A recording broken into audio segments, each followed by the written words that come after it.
Да, денес имаме и покрај розевите наочари од черија една розова расцветена китка, која што ја символира расцветената или најрастечката економија во Европа, ама која може да ја видите само преку розовите наочари, затоа што реалноста е сосема друга.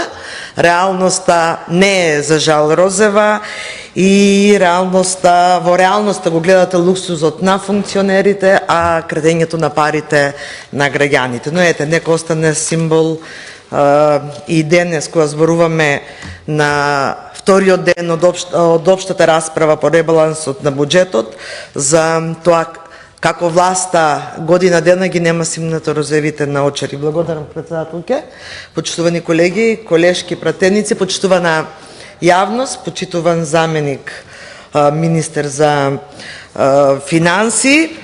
Днес ќе зборувам најнапред општо за ребалансот, но ќе дадам осврт и на ребалансот на буџетот на Министерството за социјална политика, демографија и млади.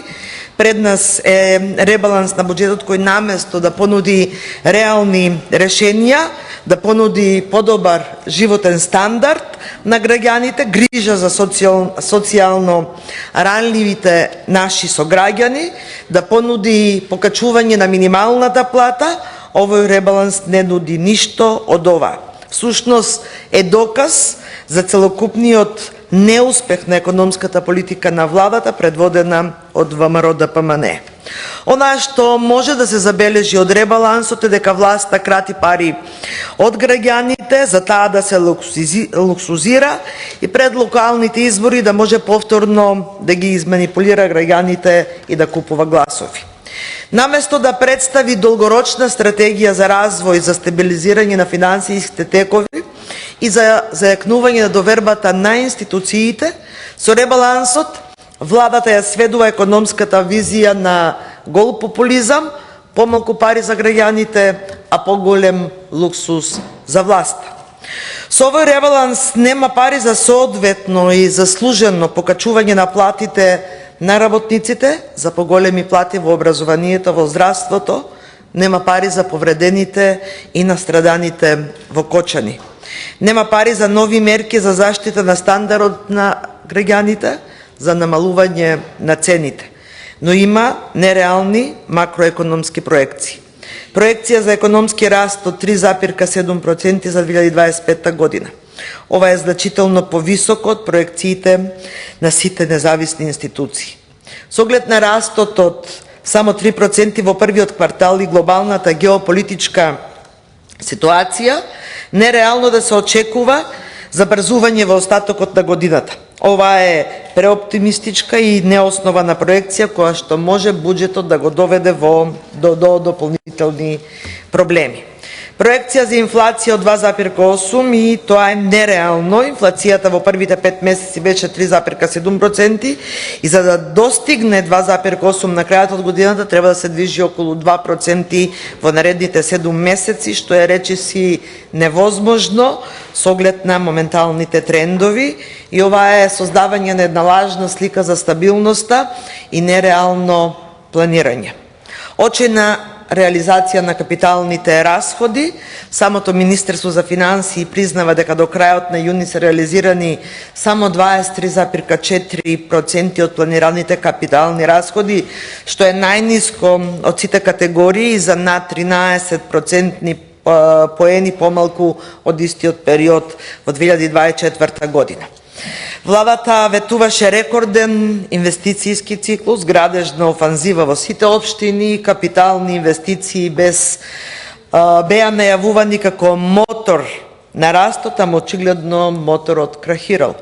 Еве, јули сме, половина од годината помина, ниту градежна офанзива, ниту рекорден инвестицијски циклус видовме, ништо не видовме, а она што е факт и што се гледа, се реализирани само 23,4% од планираните капитални расходи. И повторно нарушување на фискалните правила и дефицитот се проектира на 4% од БДП, што е над законскиот лимит од 3%, јавниот дug повторно оди над 60%, што го нарушува и второто фискално правило, и ова е доказ за неодговорното фискално управување и непочитување на законските рамки. Сушност, Ребалансот не е вистински ребаланс, туку законување на дополнителни приходи кои не биле планирани во буџетот преку сомнителни методи. Тоа се недоадончите приходи, приходи од самофинансирачки активности на државни институции. Владата бара јавните институции кои имаат собствени приходи или да добиваат помалку пари или да ги враќаат во буџетот. И ова е чиста злоупотреба на моќите на владата за нејзини цели, присвојувајќи јавни приходи кои не се буџетски. И ако одиме по буџетски корисник, исто така ќе забележиме доста кратење таму кај што не треба, а додавање за луксузирање на владата или за предизборен подкуп сега пред локалните избори. И да го земаме Министерството за социјална политика, демографија и млади. Во програмата 5, подпрограма PS2 на доместоци за детска заштита, кои што ги офаќаат детскиот додаток, образовен додаток, посебниот додаток за децата со попреченост, надоместоци за прво, второ, трето дете и така натаму, родителскиот надоместок. Имаме намален буџет со ребалансот за 86 милиони денари. Една година сте на власт, колеги, и нема никакво покачување на правата од детска заштита и на правата од социјална заштита. Оваа кратење на средствата во оваа ставка покажува дека до крајот на годината нема планирано никакво покачување на правата од детска заштита, зашто и овие средства што се предвидени во ребалансот за жал нема да стасат за сервисирање на моменталните права со моменталните износи, што значи дека ќе има пренамена, след некаква пренамена или следен ребаланс.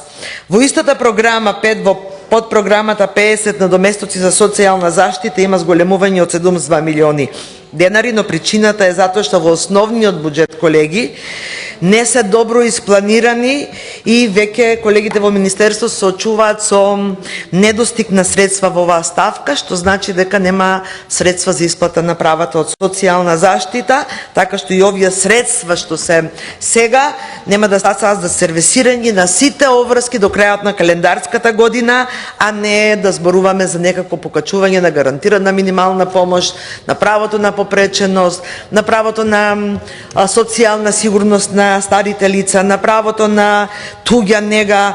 Ништо од правата во делот на социјална заштита нема да бидат зголемени со ваквите предвидени средства во ребалансот на буџетот. За владата ќе има папаја, манго и луксус, за најранливите, за социјално загрозените нема покачување, ниту видовме покачување во 2024 година, ниту ќе има покачување во 2025 година, иако сме сведоци на постојано одење нагоре, растење на цените на основните прехранбени производи. Едноставно, владата не се грижи за социјално ранливите наши сограѓани. Кај социјалните услуги се зголемуваат средствата затоа што во основниот буџет имаше предвидено многу малку средства на оваа ставка, само 190 милиони денари, кои не беа доволни и затоа денес се доцни по 2 месеца со исплата на кон давателите на социјалните услуги, меѓу кои на личните асистенти, на лицата со попреченост и на негователите кои што ја даваат услугата помош и нега во домот, немаат земено надоместок, ниту личните асистенти, ниту негователите на старите лица. Од месец април 2025 година, денес сме 2 јули, нема да земат додека ребалансот нема да помине, затоа што на таа ставка немаше пари, иако кога го носевме основниот буџет реагирав токму на оваа ставка да се стават онолку колку што е било и претходно, покачено плюс заради ново воспоставените социјални услуги, но тогаш власта не прифати, иако ваквите амандмани беа реални и суштински, а знаете, драги колеги, социјална држава и подобрување на квалитетот на животот не се постигнува со кратење на средства на најранливите. За трансфери кон заштитните друштва, каде што се вработуваат лица со попреченост, на кои им се нема трансферирано ниту денар од ноември 2024 година, во ребалансот има околу 242 милиони, кои што нема да стасат за сервисирање на оној заостанат долг од 2024 година. Значи, во 2025 година, заштитите друштва нема да добијат ниту денар, затоа што во ребалансот имаме предвидено само 242 милиона. Инвалидските организации ги оставивте 6 месеци без пари. Ниту денар Министерство за социјална политика нема трансферирано кон Сојузот на инвалидски организации и нивните асоциации. И повторно удирате кон лицата со попреченост. За борба против семејното насилство немате ниту денар. Министерот Панче Тошковски вчера имаш изјава дека рапидно се зголемува семејното насилство, а во основниот буџет во ставката кај што се финансираат граѓанските организации за борба против семејното насилство им скративте 20 милиони денари, односно 25% во однос на 2024 година. Ниту во Министерство за социјална политика нема предвидено средства за превенција и заштита од семејно насилство, а ќе зборуваме за рапидно зголемување, ќе зборуваме за жени жртви на насилство, меѓутоа владата не остава пари во буџетот за некакви активности.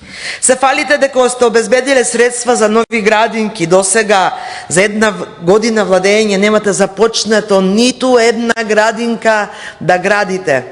Немате започнато ниту една градинка со буџетски пари да градите. Сето онаа што го правите, завршувате проекти и инвестиции на Социјалдемократскиот сојуз на Македонија. Но па како ќе отпочнете кога во основниот буџет имавте предвидено само 82 милиони кои не беа доволни за онаа што беше започнато, драги колеги.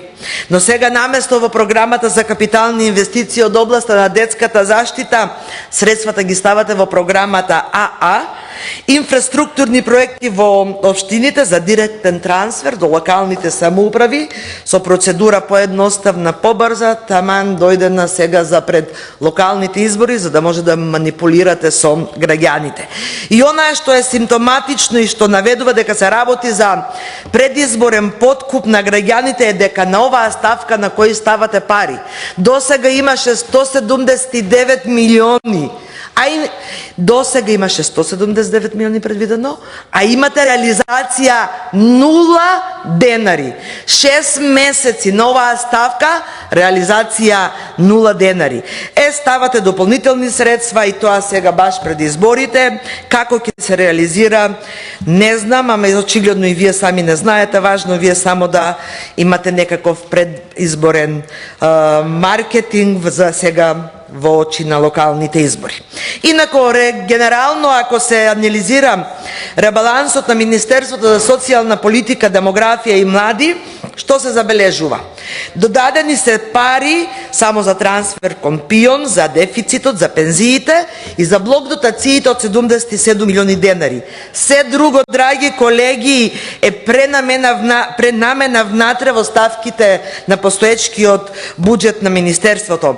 Кратење од едно, додавање на друго, а се прикажува како да се случуваат, не знам, светски чуда, токму се случуваат светски чуда, меѓутоа во негатива за најранливата категорија на граѓани, за социјално ранливите. Една од основните надлежности, демографијата, која што и во името на Министерството нема ниту посебна програма, ниту подпрограма, ниту ставка, нема воопшто средства за една важна тема, важна област демографија, во време кога нашата држава се соочува со неповолни демографски тенденции.